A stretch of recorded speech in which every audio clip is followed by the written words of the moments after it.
saya. Gamelan Jawa iki iso dienggo fisioterapi lho, Kang.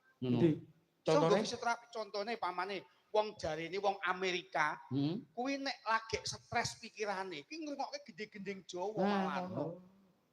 Dinggo menetralisir pikiran sing kacau balau kuwi. Kuwi malah iso mari mergo ngrungokke gending Jawa. Wah, kowe beda karo anak bojoku. Lah anak bojomu piye? Iso netralisasi pikiran kuwi anak bojoku kuwi ora gending Jawa. Gak gending Jawa lha apa? Kuwi mau ngrungokke selamat datang Indomaret ngono kuwi wis iso netralisasi.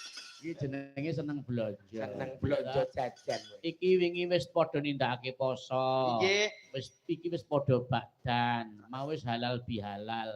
Halal kisah bi sama-sama, halal kisah sah sama-sama sah. Halal bihalal kok lak wonten 5 suku kata, Pak Gareng. Halal. Halal bihalal. Halal bihalal. Kuwi singkatan. Apa iki? Hanya dilakukan setahun sekali di bulan Syawal. Lal. Lalui hari-harimu dengan saling memaafkan. Bila tidak bisa ketemu bisa lewat media sosial. Ya. Harus dengan ikhlas meminta maaf dan memaafkan. Ya. Lalu kita kembali ke fitrah. Kosong-kosong orang duwe dosa. Mula kaya dina iki jenenge nek Jawane bakdo kupat. Bakdo kupat tegese. Kupat kuwi ngaku lepat.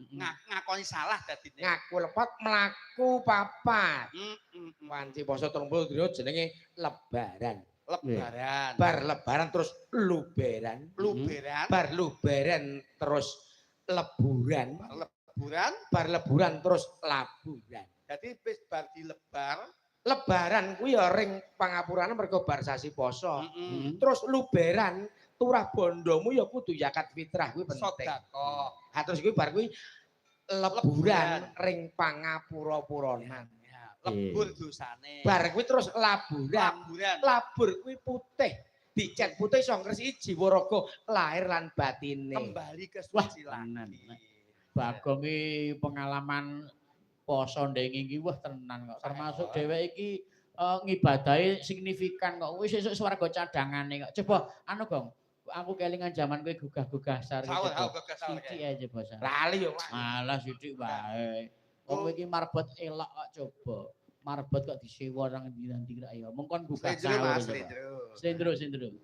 Rasa diring tok ae. Ya kita dipingi pas poso kowe kan gugah sahur saka masjid. Iya, heeh. Neng masjid ya dandan telorengan ngono kuwi ya, Pak. Coba piye, Kang? Ayo. Sahur iki. Iki wanci wulan Ramadan. Wulan sing akeh ampun. Umat Islam duwe kewajiban ngenekke poso suwene sak bulan. Ngono-ngono ngendikane Pak Kiai. Bener ora iku? Terus apa ora sanggo gamelan? Anggap bae iki gamelane nggawa dhewe ngono terus. Tuku kloso nggo klesetan, Islam ra poso kancane setan. Oh, berarti kowe kancane setan. Kula poso, Pak. Tenan. Poso apa ora wingi? Poso 3 dina sok tenan aku. Alah kok poso modelmu. Saiki ngapusi kowe iki nek gunane. Kowe ibadah kanggo manembah mring Gusti. Aku iki mendemo tetep poso. Heeh. Mendem iki poso.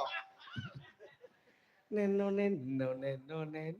Heeh. Pamane ngono kuwi. Kangge kontene Salatullah. Sira Mas. Salatullah salamullah ala Rasulillah. Salatullah salamullah ala yasin habibillah. Tuku beras jenenge nempur.